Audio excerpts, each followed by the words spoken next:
everybody, and how's it going? Thank you so much for joining me this afternoon. Sorry about the delay. We're having technical issues, but finally we are here. I'm bringing you today somebody who is an excellent political scholar, somebody that I know you guys really enjoy. Dr. Paul Gottfried, thank you so much for coming on. Well, thank you for having me on again.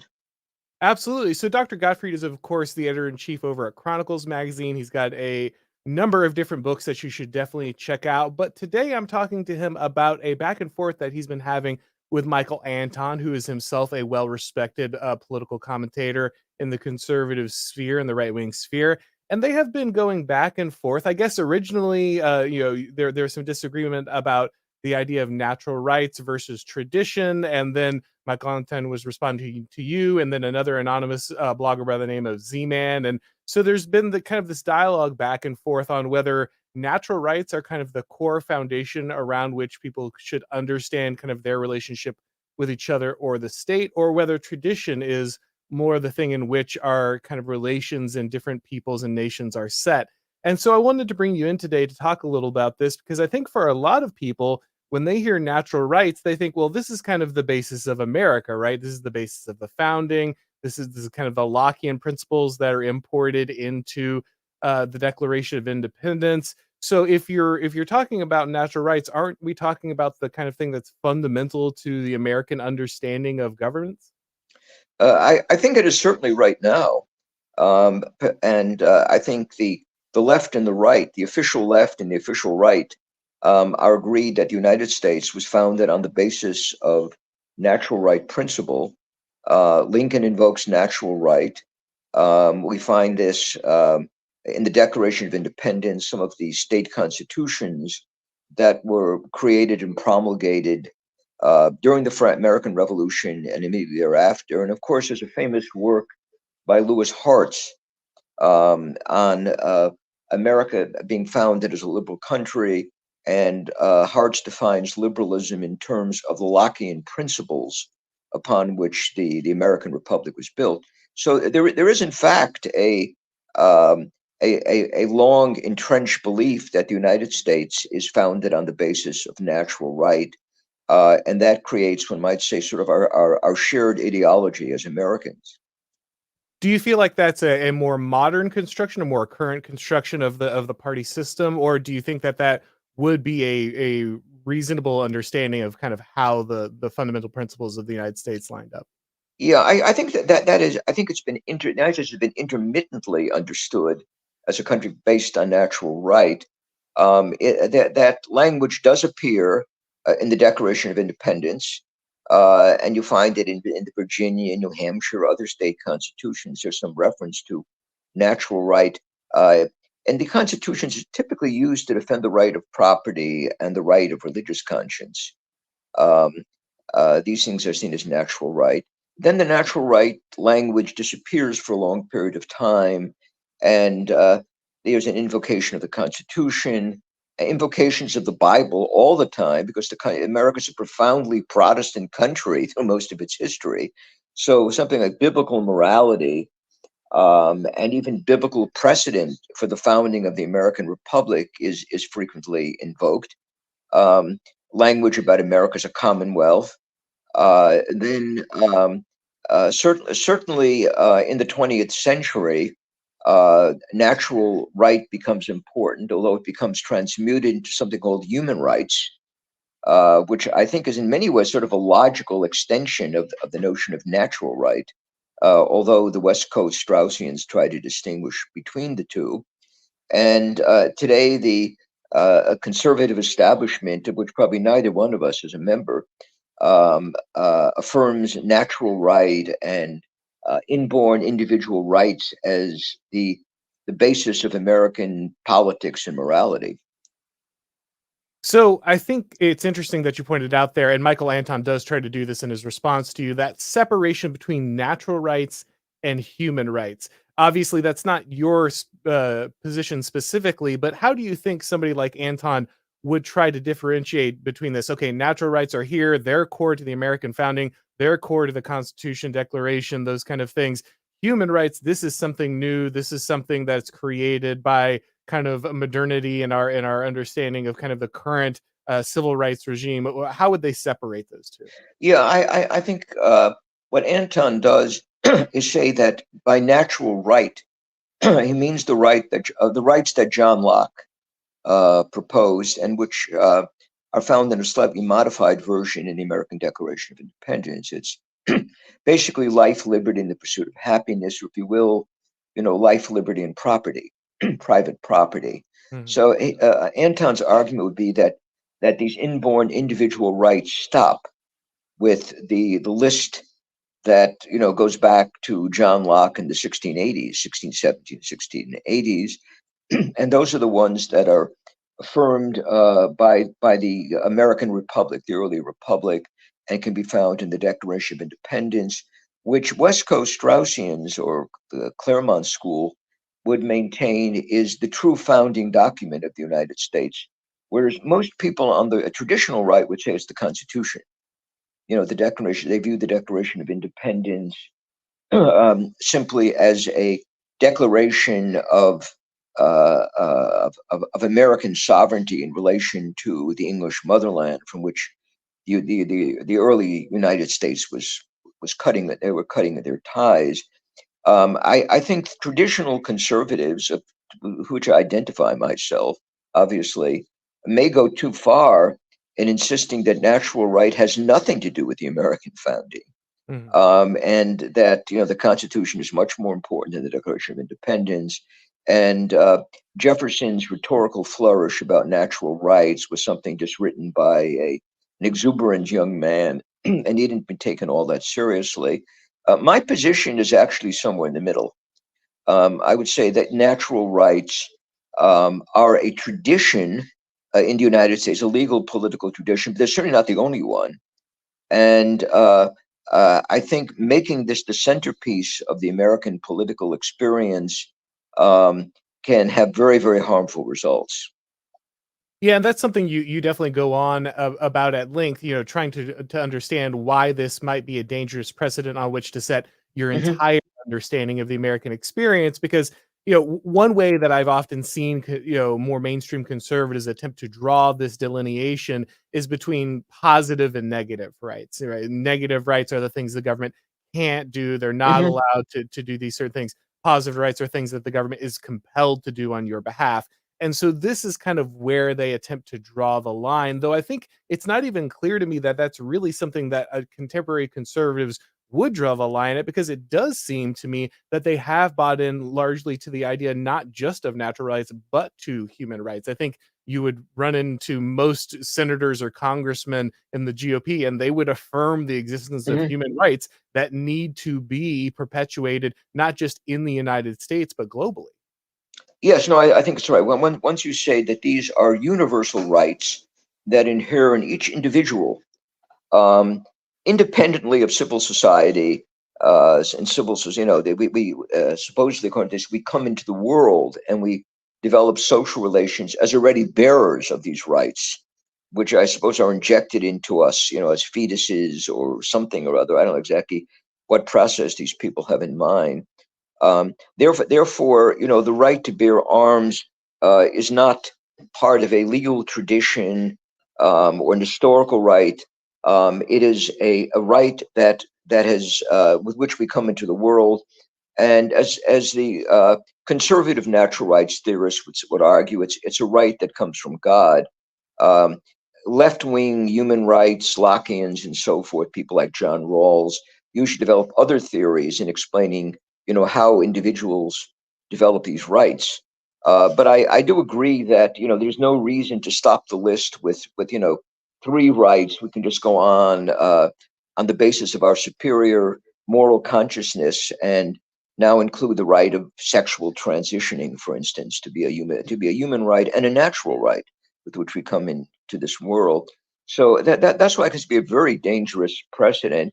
It also creates an imperative to give other people these rights. I mean, why should we, hog them all in the United States? Why are we not actively striving to give our rights to other people, which of course is happening in Ukraine, right? I mean, it's not enough that we give them military aid. We have to help them, sexually transition, have gay marriage. whatever we now consider to be a human or a natural right. Yeah, it seems like the lack of any kind of binding mechanism, any kind of particularity lends this to a Whig history that will always be growing, right? Hmm. If these rights were discovered somewhere by John Locke, he found these three rights that existed throughout human history, but we discovered them at this time. Why would not more rights be discoverable? In fact, that's in the Bill of Rights, right? That not all of Hmm. these rights have been enumerated, and so we will discover more of them. And so if these things are objective and they're universal and they exist for everyone, why wouldn't we continually discover these new rights that Hmm. would then need to be spread? That's just like you said, kind of a logical extension of the idea that we will always be progressing and discovering these universal things that we should then apply to everyone. Yeah, I mean, even if we want to take the conservative, so-called conservative position and say they come from God, why does God limit, his gift of rights to the three that John Locke provides us with in Second Treatise on Government? Why can't these rights, these God-given rights, include all kinds of other things? The right to have equal marriage uh, with gays or with heterosexuals and so forth. Why isn't this a right that God has given to us? And of course, they would probably object to that point and say that it goes against the Bible or goes against religious teachings or natural law. But that is to introduce something else beside natural law, into their moral reasoning. By the way, I am not against what Catholics call natural law. I think that's fine. I mean, if we that there are things that through natural reason we are able to know a right and wrong, and that we should be able to judge positive existing law on the basis of these moral imperatives, like you don't murder people, you don't steal, and so I have no problem with that. But I think that natural right is something else. It is these inborn individual. Permission, to do certain things, and also the that you're not you're supposed to limit government by doing this. Of course, you don't really limit government in the end because the government can always reinterpret what you're doing and saying this is an extension of human rights or natural rights, right? I mean, we just discovered this. This is the language the left uses all the time, that we have a human or a natural right, whichever term you choose to use, to have gay marriage or to have the government uh, help children sexually transition in schools and so forth. So, my question is, how do you keep the government at it? And of course, the government does interpret, even according to Locke, it does interpret natural right, because when we cede power to the government, it's on the condition that it will enforce these rights for us. But we're also dependent on the government at that point, to interpret natural right. Well, and I think that's such a really important distinction that you put there between natural law and natural rights, because I think a lot of people will conflate Hmm. those immediately. Natural law is something that I think from which all healthy traditions would spring, right? Hmm. They would proceed forth from the fact that this is how society seems to naturally order itself. These are the laws of which nature seems to follow. These are the behaviors by which we seem to be rewarded and flourish. And so from that we develop traditions that then take us kind of along that Hmm. way. But natural rights are a different assertion, right? And I think for a lot of people that's hard because Anton kind of alludes to this. He says it directly. He doesn't allude to it. He says basically, if you abandon natural rights, then you're just going to moral relativism. There can't possibly be any moral truth outside of these rights, because if you just go to traditions, then the only question is which tradition, and now we're just emotivizing. We're just favoring our own being close to something, our own locality, rather than any kind of an actual reason or understanding. And so I think that's weird because the idea of natural rights, comes very late in the game, and I don't think everyone prior to John Locke was a moral relativist. But that seems to be kind of the implication, right? Without these rights, we can't possibly have any kind of real understanding of morality. Yeah, but I think West Coast Straussians and others who buy into natural right very often see them as an extension of natural law, and they're Mhm. not. I think they're different. I think natural rights are something developed in the 16th, 17th centuries in response to a certain historical situation, which is the excess of power, what are perceived as excess of power by monarchs, and also the persecution of religious minorities. And natural right thinking develops in Catholic and Protestant countries, both about the same time, typically in response to tyrants, who are trying to take away the religious and other rights, of their subjects. Um, and I can understand why that theory, together with the state of nature and so forth, develops when it did. Was very popular among the Scottish Covenanters in the second half of the 16th century. But it doesn't mean that I have to believe it, or that I think it is the best way to understand political right. So if natural rights aren't the best way to understand that, and by the way, guys, I see some people are putting in some super chats. I just want to let you know that due to the technical difficulties, we might not have time to get to all those. So I appreciate any donations, but we were already late and everything, and I don't know how long Dr. Godfrey's connection will hold for us. So I want to focus on our conversation here.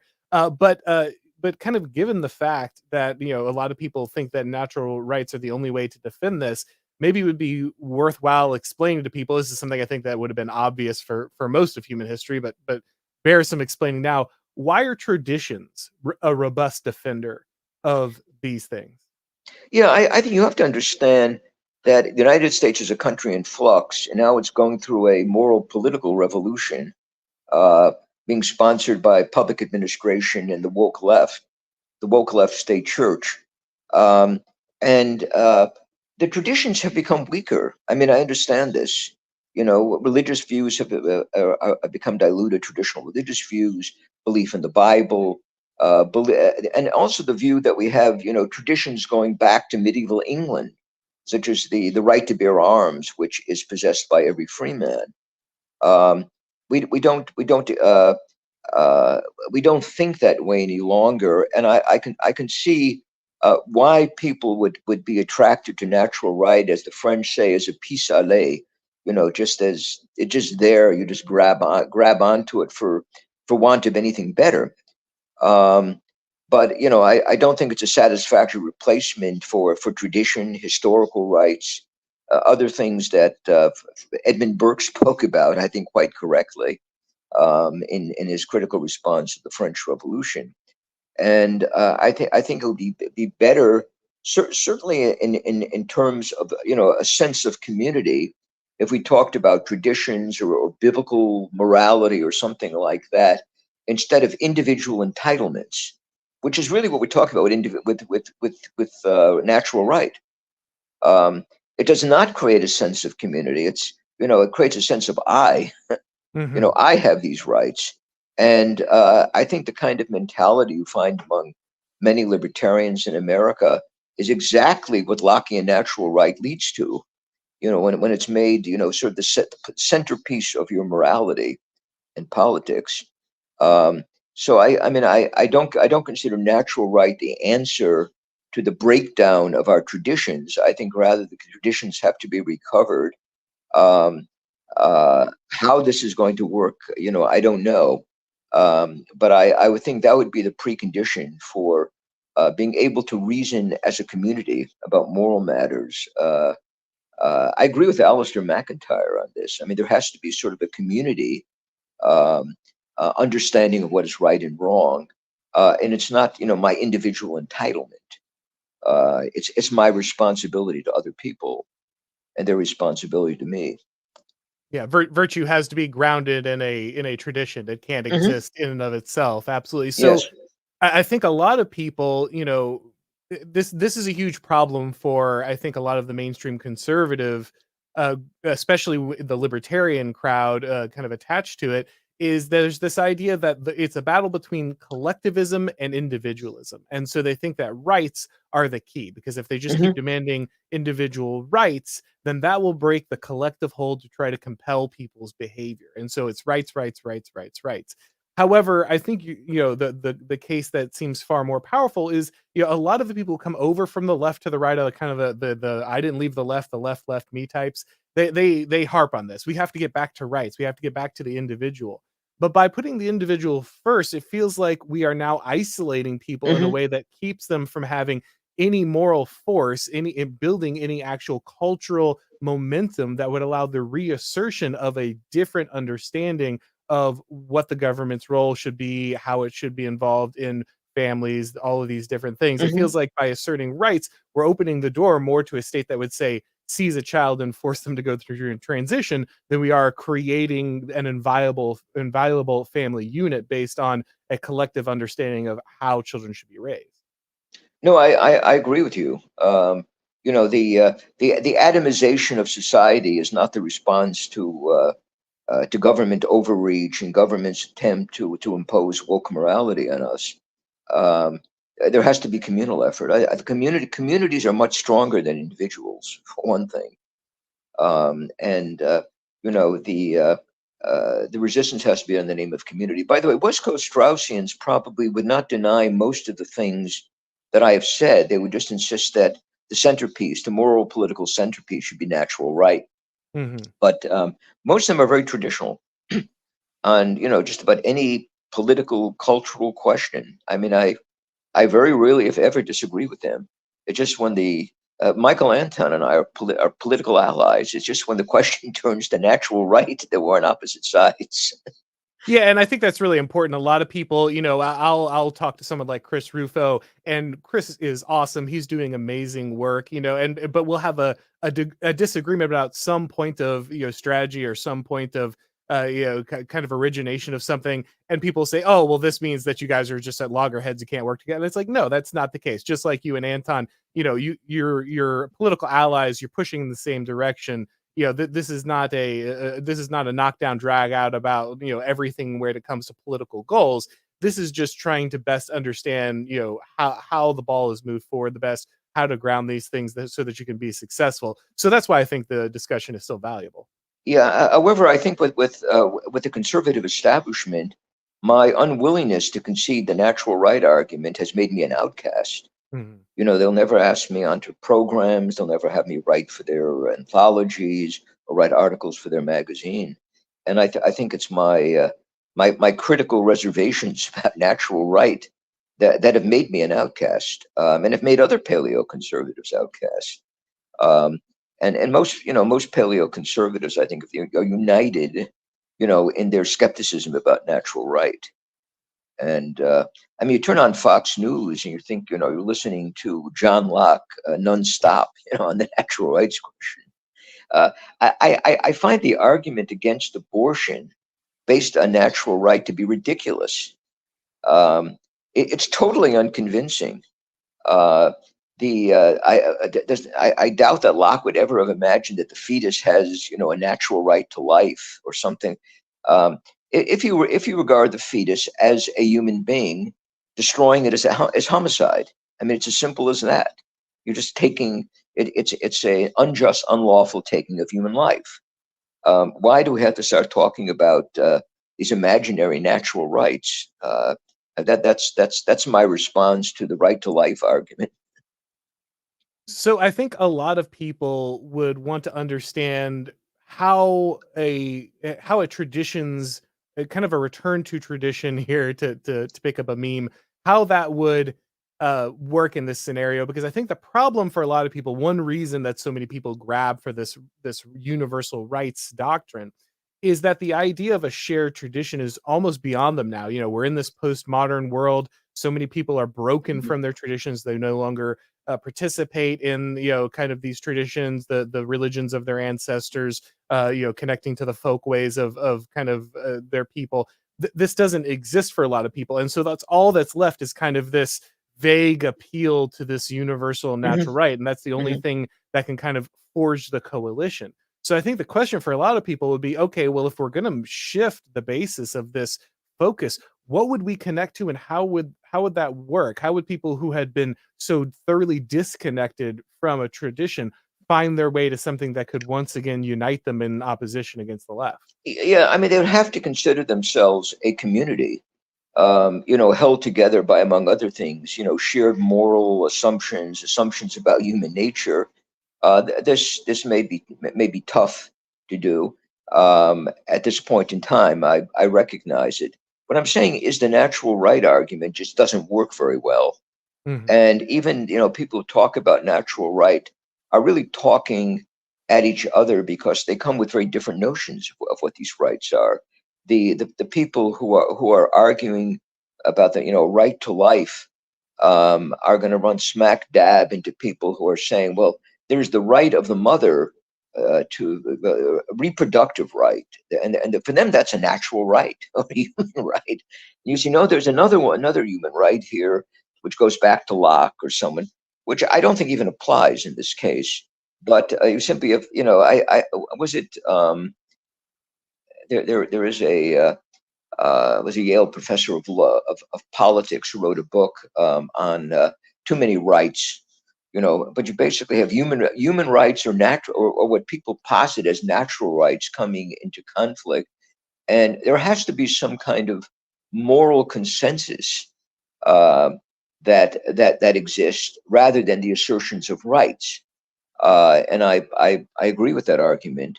And of course, the problem is, for a long time, the real basis of American morality was biblical morality. And now, that this is sort of going out the window. And natural right has become sort of, or people or human rights by now have become a substitute for that. But then people define human rights differently, and they're not going to stop with the three big rights in John Locke. They have a much longer laundry list of rights which they want, and they have also new rights.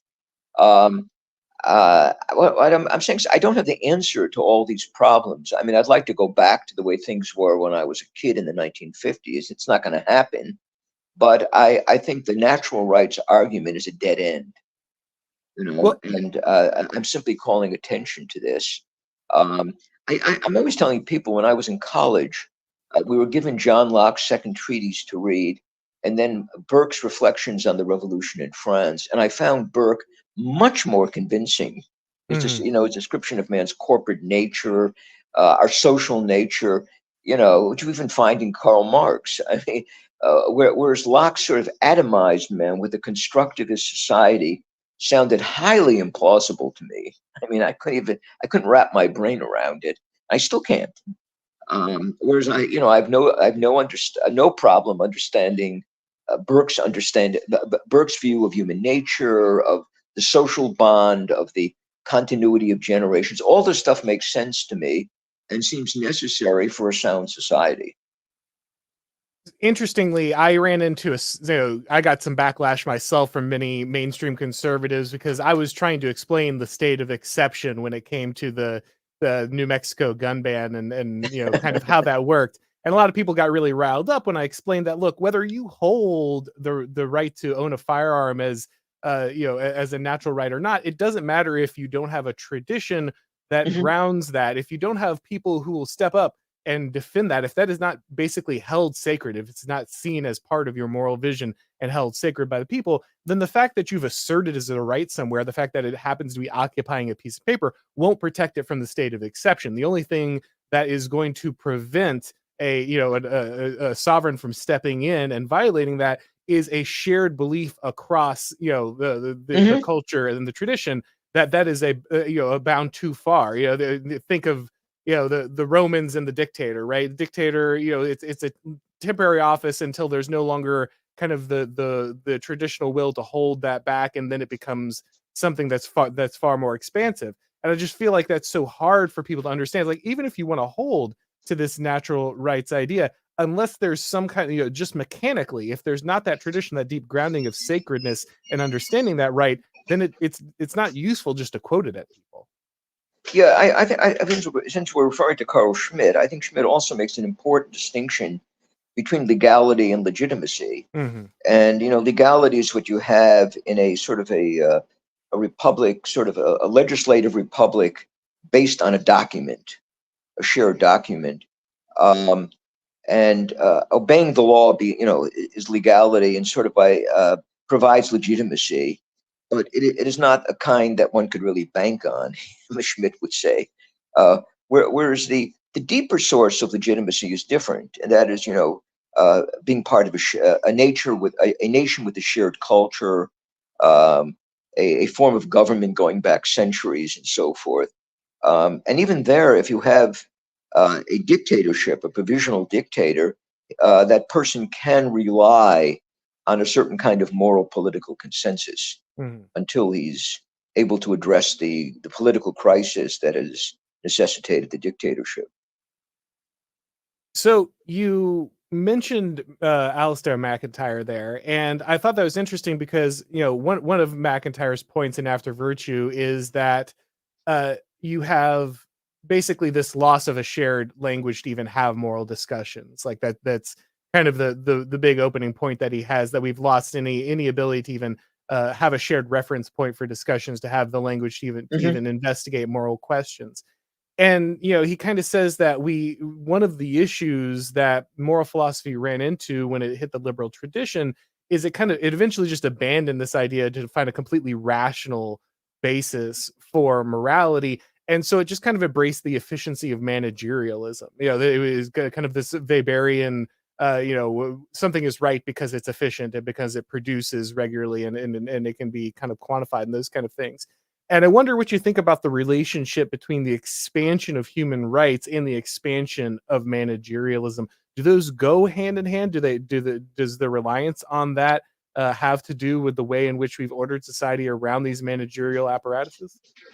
Yeah, I think they go together. I think one is the proliferation of human rights is the natural consequence of living under an administrative regime that really has no moral legitimacy of any kind, other than providing services and somehow making everyone equal. Uh, Managerial governments are not really uh, bound up with any kind of nation state. I think one of the problems that I keep running into with people writing on this history of the state is they imagine the present managerial state is an extension of government set up by the new monarchies back in the 16th or 17th century. They're not. They're a form of government that as I argue in my book After Liberalism, they come into existence in the 20th century, and they just keep expanding, and they're not really tied to particular nations or peoples, and they can become universal. I mean, like the administrative state here has decided to become universal, so just opened up the borders, let Mhm. everybody come in. Right. You don't have to be even pretend to be a nation state any longer. But one of the justifications for power used by the administrative state is that it is addressing the problem of human rights, right? Prejudice, discrimination, treating people differently.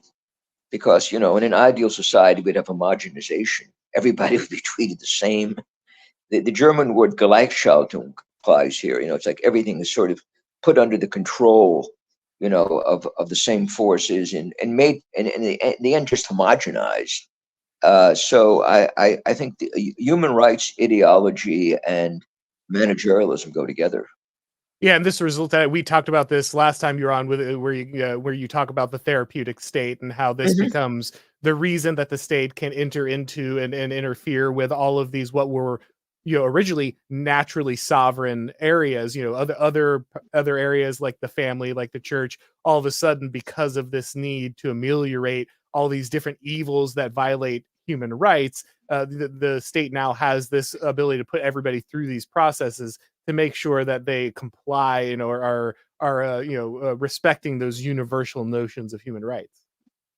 Yeah, that's that's sort of the nature of right. By the way, the October issue of Chronicles has two essays by me. One on precisely what we're talking about, the way the managerial state digests, absorbs everything into its maw. Everything comes out the same. And the other is a long essay, a long sketch in Carl Schmidt. So, I think some of your listeners may find this reading to be of interest. Um, but I think when the managerial regime was sort of created in the 20th century, it did not necessarily have to go in the direction in which it went. And I think this is something which you find foreshadowed in James Burnham's writing. I mean, the managerial state could serve a communist regime, a fascist regime, all kinds of regimes. Yet for some reason, the managerialism now has seems to go hand in hand with the woke left. with the woke left state church and with enforcing the dogmas of this church. Um, I don't think that there's any kind of historical inevitability about this, but Hmm. the managerial state is going to adopt an ideology that is consistent with its expansion. Yeah, see, that's what I've been exploring because I feel like Sam Francis was a very, very hit this a lot in Leviathan and His Enemies, on kind of what proto wokeness, how it Mhm. would be essential to the advance of managerialism, how those things would the cosmopolitan hedonistic nature of that was going to be necessary for the advancement. So it feels and I've also been speaking with someone who I haven't read enough Jacques Ellul myself to have a firm grasp on it, but it sounds like that's also something that he felt about kind of the managerial state and technique, that that kind of the way that it operates almost demands that we would actually move into this kind of hyper progressivism, this universal Mhm. wokeness, because that would be what allowed those managerial structures to universalize in the widest possible sense. Yeah, that's absolutely true. But I think as Burnham points out, that the managerialism also was able to become associated with Nazism, fascism, communism, which are also universalist ideologies, Sure. right? So, they plan to take over the world and have these administrative state control them. The ones who win out are sort of the social democrats or the welfare state democrats, represented by the United States and England. um, but it could have developed differently. Where Sam Francis and I obviously parted ways, and I don't think he ever forgave me for this deviation. Um, is that I believe that those who run the managerial therapeutic state believe what they're saying. I don't Mhm. think it's just they're giving us sort of a tool for dominating people. It's that too. But I think they're also saturated in the doctrines of wokeness, whatever they're supposed to believe. And to the extent that they have any system of belief, it's what they're now imposing on us. Yeah, Nima Parvini, academic agent, and I have a similar disagreement. We've got a few cigars writing on a bet on whether the managerial elite will be able to put the woke away, as he says it, Mhm. or whether they are true believers. And I'm feeling pretty good about my chance of getting that box of cigars, but we'll see, we'll see. Yeah, I noticed Nima wrote this book in which Sam Francis and I both figure prominently, but I think he leans towards Sam's side. In this debate, I think it's pretty obvious. No, he does absolutely. Mhm. So, given I guess this understanding of natural rights being so central to kind of the modern conservative understanding of kind of where they are and how to push back and how to form a coalition. I guess the question, like, and you've said, you don't have all the answers, so it's okay. This is a hard question, Mhm. but I just wanted to pick your brain about it. What would, if particularism over universality, the understanding of the tradition is kind of the key to this, can there be, I guess, the international meeting of nationalists, or like the universal understanding of the need for tradition? Because I see a lot of like the natural conservatism conference and things like Yoram Hazony, they're looking, I think, for a way to create to forward that would create the ability for nationalism or traditions to reemerge and be particular, but it feels like there needs to be a wider coalition outside of any individual tradition or nation to establish that, because the current order is already universalist. Yeah, Hegel believed that the nation state was sort of the ultimate form taken by the world spirit, the ultimate political form. But the nation states would remain in conflict. There'd be wars between them and so forth. I think many modern Hegelians have taken the view that the nation state is sort of the highest political form, or the one that is the most fulfilling for us. But at the same time, nation states can survive while cooperating. The I think it was de Gaulle spoke about a Europe of nations or of nation states rather than this glob, woke glob that the European Union has now become. And I think that is entirely possible. I think the national conservatives may be correct, although I don't see the United States as a nation. I mean, that's one Yeah, of my. that It was that's a nation at one right. time, It has become, a collection of minorities, controlled by a managerial state and subject to the market. Um, but certainly Lithuanians, Poles, Germans, if they weren't so crazy, and stopped hating themselves, they could be a nation. Italians, all kinds of other people, Israelis. Uh, I mean, there's nations all over. The Scots are a nation, even if the Irish. So there are nations, but I think that nations do, particularly in the West, where they have a common Judeo-Christian tradition. I think they can cooperate, and their traditionalism, obviously, their traditionalisms overlap. And I think there's certainly possible for cooperation, even if there's economic competition, which will go on. Uh, so I have hope for nation states, although, as I said, I don't think nationalism is the answer in the United States. I think we're well beyond that point. In the United States, I'd like to see regionalism, if it's still possible. But the centralized state and the conservative movement, is certainly complicit in this, have pretty much destroyed regionalism. Uh, Yeah, they're no friend to it either. yeah, I mean, you cannot go on beating up on the white South all the time and say you're in favor of regionalism. Uh, the only regionalism they seem to accept is Martin Luther King or something, as our common savior, or Lincoln. It's nice appeal to Lincoln, and it's always, what holds America together is natural right or human rights or something like that. Um, but I think regionalism is a much more feasible, alternative to what we have right now. If regions can assume some kind of identity in the United States, uh, and in the case of smaller countries that have existed for long, I'm all in favor. I'm all in favor of Baltic countries being nationalist. I'm not terribly happy with Russian nationalism, I have to tell you, because the Russians seem to have a part of their nationalism involves an appetite for border countries that border them. Mhm. They try to occupy and take over. Uh, so I think we have to be on guard against national aggression, which I think is still a problem in some places. Um, but I'd be very happy to see, nation states reasserting their identity. And in the United States, I believe in a strong, healthy regionalism.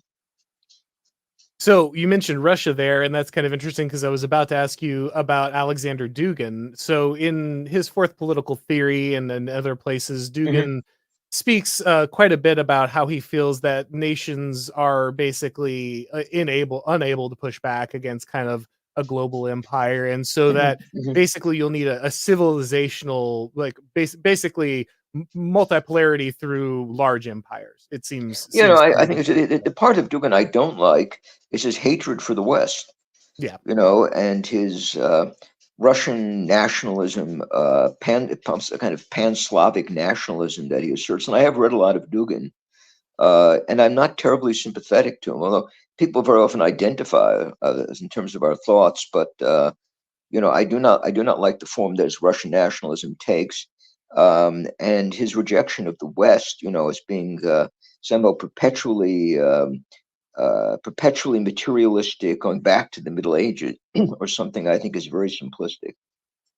Yeah, I tend to agree. I find some valuable things in Dugan. I think he has a decent grasp of some important ideas, but Mhm. the fact that, like you said, he just had it's very clear his hatred, his he's dripping with hatred for the West. It seems to want total Anglo death on a pretty regular basis, and so I always tell people there's value in Dugan, but he's not your friend. This is not a guy Yeah, no, who's and, going to and help. and he seems to prefer Muslims, Yeah, and the Chinese communists to the right. West. It's He does have a very low opinion of Western civilization, even though he did write a very good book on Martin Heidegger, which I helped in the translation. Well, I helped in the translation of the Greek terms. My Russian isn't that good. Before we start going, I wanted to ask you one more thing. Hmm. You spoke about regionalism in the United States. This is something that I have also pointed to a decent amount whenever people ask me how I think things are going to go. Obviously, a lot of people, a very spicy term that people like to throw around, even some of the mainstream conservatives, Hmm. is national divorce. They talk about national divorce and how we need a national divorce and whether this could happen. a lot of people get angry about that. They say that's unrealistic, that's silly. Other people say, look, it's absolutely necessary. I always explained it this way, and it just kind of get your idea of what you think about it. I always say, look, I don't think there's ever going to be a actual declaration of kind of Mhm. formal secession between any of these places anytime soon. I don't think that's going to be a thing that people need to focus on. But as the federal government becomes more inept and it becomes clear that regional governments are more capable in many ways and can create better standards of living and have better shared moral visions than a unified federal government, you're just going to see people like, say, maybe Ron DeSantis or other Mhm. governors just say, yeah, we're just not going to do that. It's nice that you made your ruling, but now enforce it. And kind of as that goes, you'll start to see regional identities emerge more in that way rather than some kind of formal national divorce along any kind of real breakup of the United States. I agree with you. The real breakup, the kind of apocalyptic breakup that people are hoping for, is not going to go very well for our side Mhm. because the other side has all the armed might that it needs to crush it very easily. And of course, the media will side with the central state, which is carrying out its woke leftist agenda. Um, and the people who will be seceding will necessarily be on the right. So, you have to be very subtle. And I agree that DeSantis is doing whatever is possible, uh, given the existing political circumstances. But it will have to be done very cleverly over a long period of time. Um, I do think people are sort of sorting themselves out that way, right? I mean, there's some Yeah. areas, red states, into which people are moving, and the people like living in blue areas, like my kids, who do not share my political views at all, and they opt for blue states, and I'm living in a right wing enclave in a very very blue state, which is Pennsylvania, which I don't think is purple anymore. I think it's turned blue. Yeah. But the area in which I live is very conservative. Um, and so I think it will also be enclaves within other regions that try to assert their identity. It's not going to be as simple in terms of large blocks as it was in 1861, even though the South got creamed in that war. But they did have a unified bloc on their side, and we might have some of these flyover states, which which opt for us. But I think we're going to have a lot of these enclaves that try to survive within blue states. No, I think that's right. Yeah, I don't think the cohesive geography exists at this point, and so Mhm. I think that does change things. All right, well, we're gonna go ahead and wrap this up, guys. Let me go to our super chats real quick. I don't think there's any questions, but just some nice things said. I'll run those down real quick. Just a super chat for $10 or £10 rather. Thank you very much, sir. Oh, now he has a question here, or he has a statement. Uh, I cannot stay, but we'll look forward to this podcast in the tractor tomorrow. Excellent, sir. Glad you are listening as you work. One of my favorite things to do as well when it comes to podcasts I enjoy. And then Enlightened Despot here for 10 Canadian. Thank you for keeping the discussion going on natural law issues. People don't like it, but it is key. Absolutely. All right, guys. Well, we are going to go ahead and wrap this up. But thank you once again, Dr. Gottfried, for coming on. Everybody, please make sure you're checking out Chronicles Magazine. Sounds like there are some excellent articles that you Mhm. should be reading from Dr. Gottfried there this month. Thank you very much for having me. No, thank you. And of course, guys, if it's your first time on the channel, please make sure that you go ahead and subscribe. And if you'd like to get these broadcasts as podcasts, you can subscribe to the Auron MacIntyre Show on your favorite podcast platform. All right. Thank you, everybody, for coming by. And as always, I'll talk to you next time.